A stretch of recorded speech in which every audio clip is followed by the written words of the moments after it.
Hello everybody, my name is Joshua and I'd like to welcome back to an episode of Coffee, Cats, and King, where we discuss books, both new and old.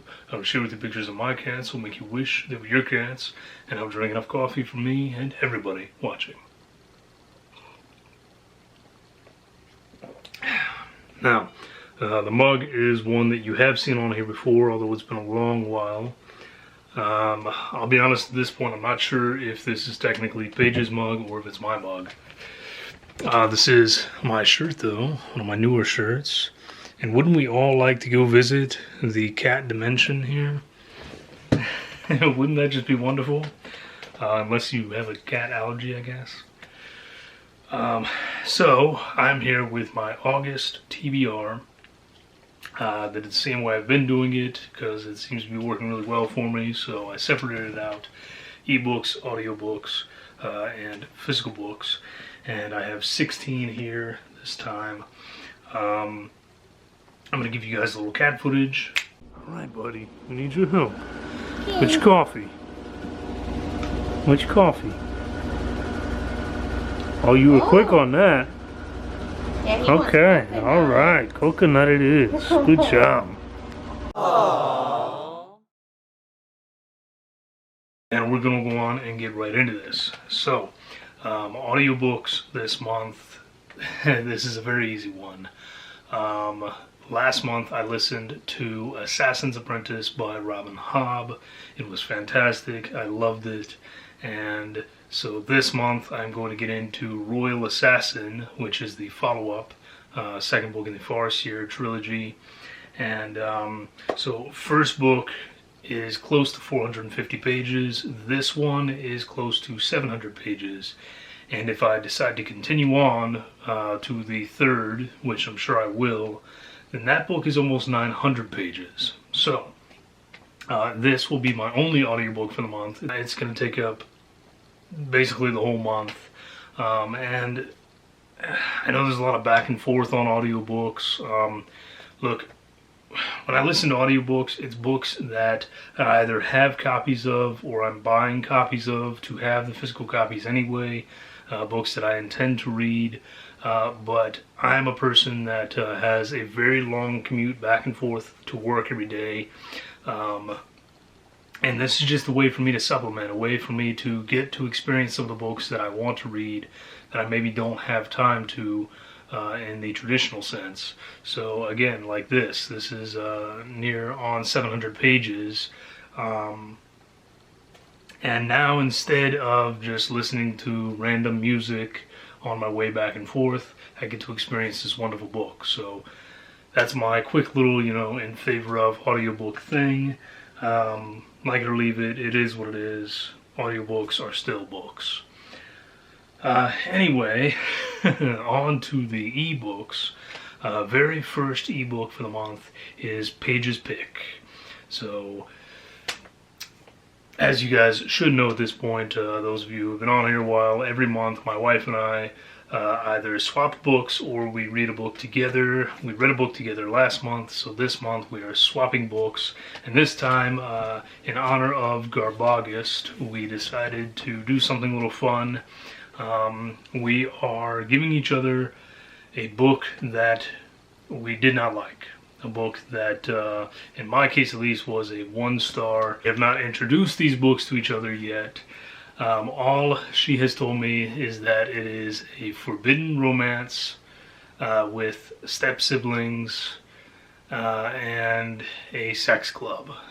So, oh boy, am I looking forward to that.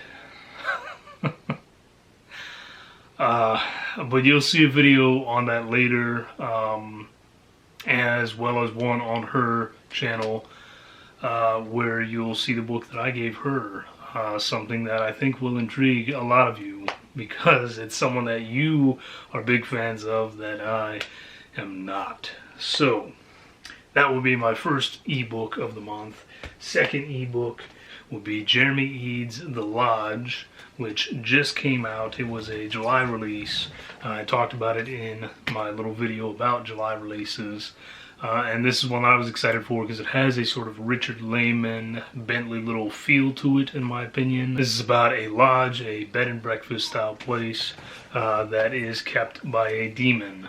So people show up, no issues checking in, certainly not allowed to check out. And there are some rather unsavory characters involved here, meth addicts, killers, demons, of course.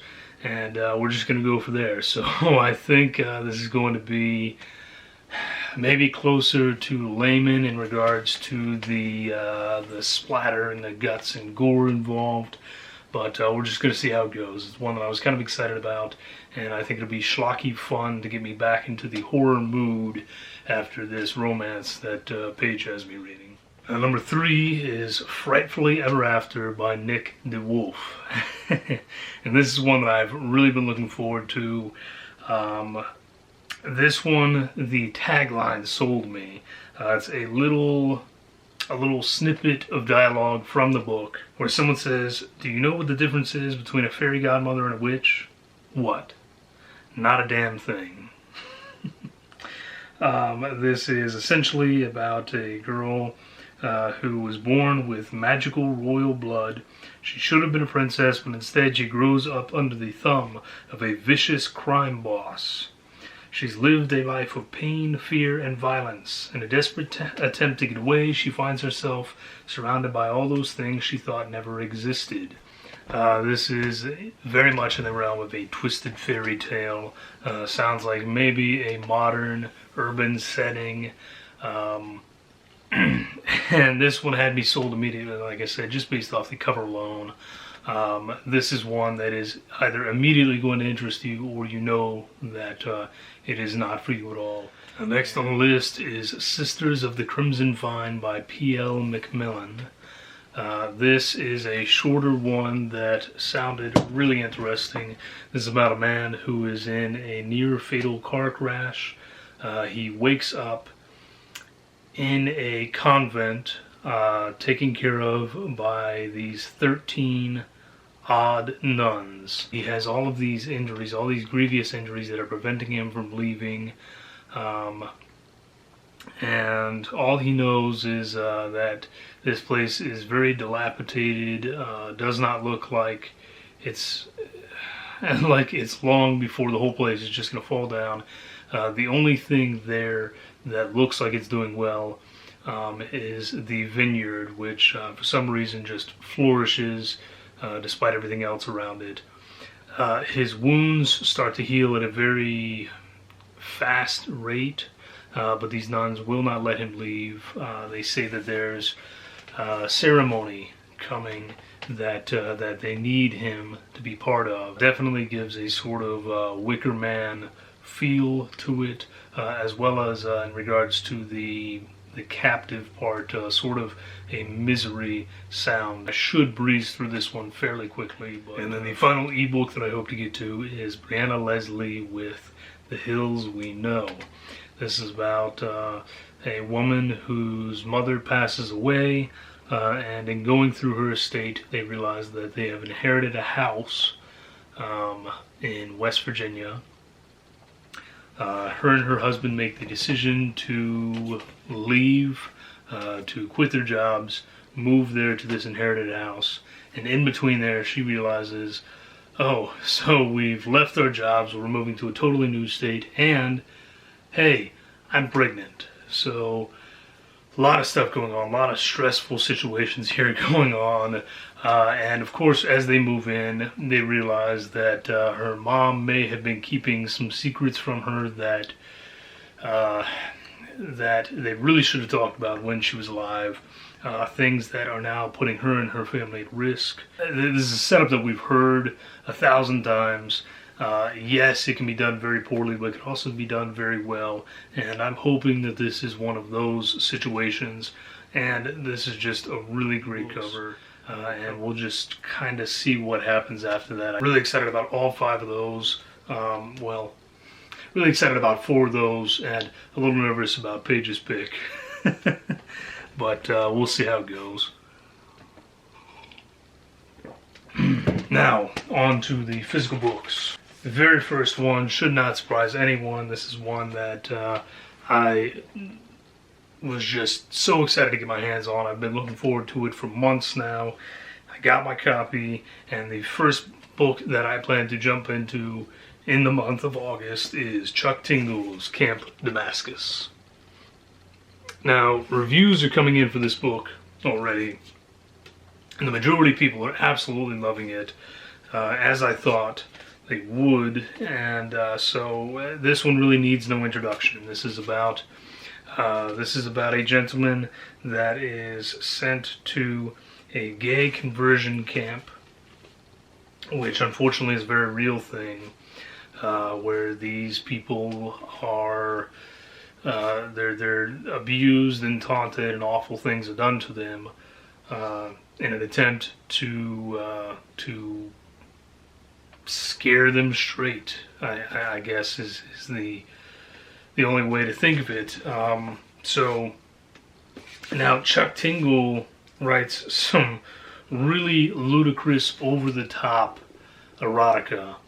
So this is his first horror, and I'm really excited. I'm really excited for this. Like I said, I've been looking forward to it for months now, and there's nothing else I can say. It's fairly short, actually, at about 250 pages, so I feel like I'm going to breeze through this one. But the second one that I plan to get to is one that I picked up, I don't know, a couple months ago at Barnes & Noble. This one, again, the synopsis intrigued me, the cover intrigued me, but the synopsis really got me. This is Ray Naylor with The Mountain in the Sea. Really pretty, and I love what they did on the side here. And this is more in the science fiction realm. This little remote island area that has been cut off from everything else because they discovered a species of octopus that have developed its own language and culture. So these marine biologists go down that way to see what they can find, along with a security agent and the world's first android. The octopuses, they are in fact far more intelligent than people realize, and it seems that the majority of the story is this marine biologist trying to make sense of them and their culture and come to an understanding about, well, just about them as another intelligent species on this planet. So very intriguing. I think that there are going to be some questions asked in this that will be much more relevant as time goes on, as we explore more of our own planet, as well as others. I mean, our sea life in particular is just so bizarre and fascinating, and there's so little that we know about it. Now, the next one that I plan to get to in August is J. Anderson Coates with The Green Children of Woolpit.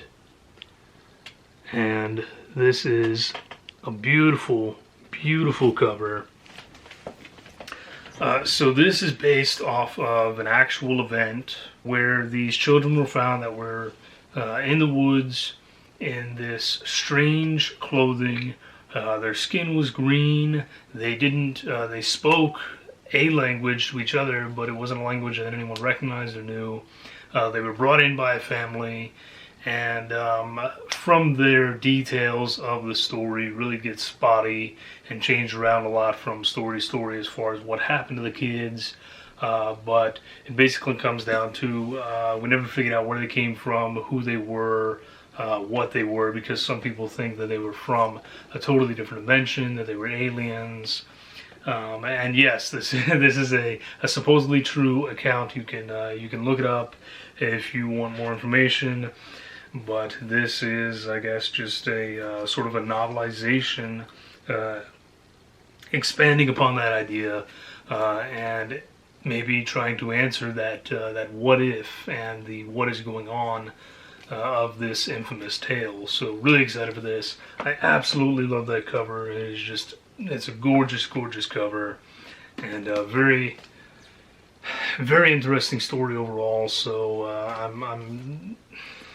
I'm curious to see what J. Anderson Coates does here. Now this next one is another one that just came out, and this is actually a graphic novel. This is Matt Emmons with The Council of Frogs.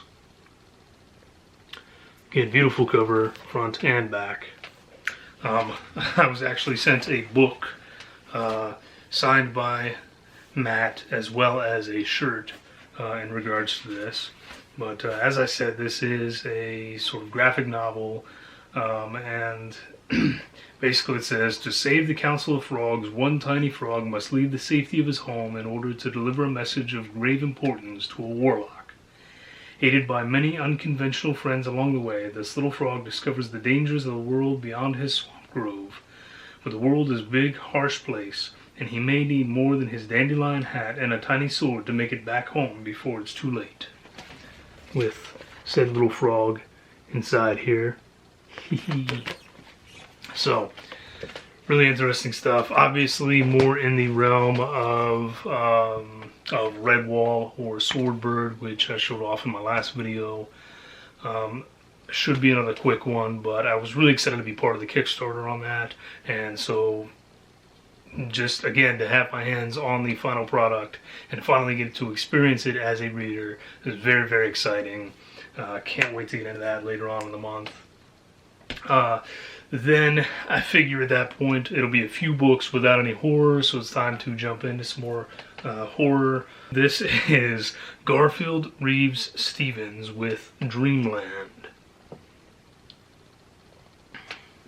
Says it's opening day at the ultimate theme park. 60,000 guests are promised the time of their lives if they can get out alive. Welcome to Dreamland. Be prepared to brave fast rides, meet lifelike robots, laugh at funny cartoon characters, and guard your life. Because the theme in this adventure park is death. Because an ancient evil lurks between the fun and games, one that preys on childhood fears, turns excitement into terror, and silences screams. Welcome to Dreamland, where nightmares come true. This has been on my shelf for years now. Always been interested in it. I love stories centered around a theme park, amusement park, carnival, anything like that in particular. Especially if you can get a little horror in there. This one, like I said, I've not necessarily heard great things about it, but I figured it was time to pick it up, time to read it. It's over 400 pages. It's either going to be a surprise, fun read, or it's going to be one that will go in my own haul pile and leave room for a new, exciting book. Book number 6, as far as the physical books go. This is Lauren De Stefano with Dreaming Dangerous. Yes, another book with dreams in the title. And look at this cover. Beautiful cover, front and back. Beautiful. This is more of a young adult, I believe, maybe even a teen fiction. This is about a girl named Plum who lives at the Brassmere Academy for the Extraordinary, a school for orphans who have strange and wonderful gifts. And basically her and her friends every night are able to venture into dreams where they take on quests and fight dangerous monsters and that. And one morning when they wake up, one of her friends has not come back from this dream world. He has totally disappeared. No one knows where he is. And we're kind of going from there. So this is one that, again, the cover totally drew me in. I thought it was a beautiful, beautiful cover. I've never heard anything about this book before. And I think it's going to be fantastic. I have a feeling about this one. I think it's going to be a great, great read. Alright. This is a book that I've wanted to read, again, for years. Ring. Basis for all those movies, whether you like them or not, both in English and in the original. And this is one that everyone should know about at this point. It's a mysterious videotape that warns viewers they will die in 1 week after watching unless a certain unspecified act is performed. Exactly 1 week after watching the tape, 4 teenagers die one after another of heart failure. A journalist decides she's going to get involved, going to figure out what's going on, and we go from there. So, like I said, this is the original. This is one that started it all, one that I have wanted to read for a long time, and finally going to get to do so in the month of August. Alright, physical book number 7 is a book that is banned in many places here in the United States. Screw you all for banning books. You have no right to tell us what we can and cannot read, no matter what our age. Yeah, totally getting off topic, but it doesn't matter. So, banned book for the month is S.E. Hinton with The Outsiders. And yes, this is a rather popular movie as well. But this book has been banned. It is not allowed in many places. Children are going to be influenced as they have been, since it came out all those years ago. All those kids that have been totally ruined by The Outsiders. I want to talk a little more in depth about this book and about other banned books in a separate video. Just know that I will be reading this month, that I fully intend to talk more about it, and that I have no question that it's going to end up being a 5-star read. This one is for you, Troy. I said I was going to get to it, and I'm making good on my promise. It's time for more witches, or one witch in particular this time. This is Gregory Maguire with Wicked, the life and times of the Wicked Witch of the West, with this fantastic step back art there. So this is, as it says, the story of the Wicked Witch of the West, who Dorothy defeats in The Wizard of Oz. But we don't really know her story. We don't get much from her side and what really went down, and we needed to. So he decided to fix that, and this became a massive cult hit. It was turned into a Broadway show that has been going strong ever since. Like I said, Troy, this one's for you, man. I said I was going to read it, and I'm making good on my promise. And then the final book that I've picked for the month is Aaron Salden's The Dead Enders. It says, it's not the story you'd expect. It never is in Gold Fork. And this is about a group of teens that have come together through a tragedy in their childhood, and that has just bonded them together and kept them bonded all through school. They live in this little town called Gold Fork, where people pretty much just stay there forever, and they never seem to have any aspirations to get out, and this is just life for them. But then, as it says, with the appearance of long-lost family members and an arsonist setting the town ablaze, it's time to confront the fact that what has brought them together years ago might ultimately tear them apart. Because someone is keeping one last secret, a truth that could change everything. I feel like this is going to bring me nostalgia, in that I grew up in various small towns where nothing really happened, where people stayed their entire lives.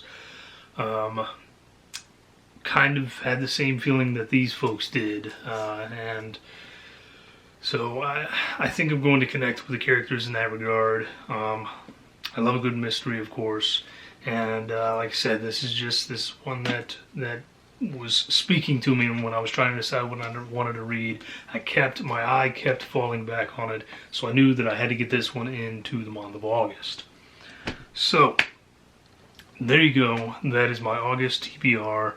Very long-winded as always, and but again, as always, a rather eclectic mix. So, let me know what you think down below. If you have any thoughts and opinions on particular books, if you have suggestions on books that I should read after. And thank you all for joining me. I will have a video here soon with my other wrap-ups, as well as eventually the video where I read and review the book that Paige gave me for the month. That's it. I'm going to call it wraps. Hope you all stay safe, have a wonderful weekend, and drink great coffee. Cheers.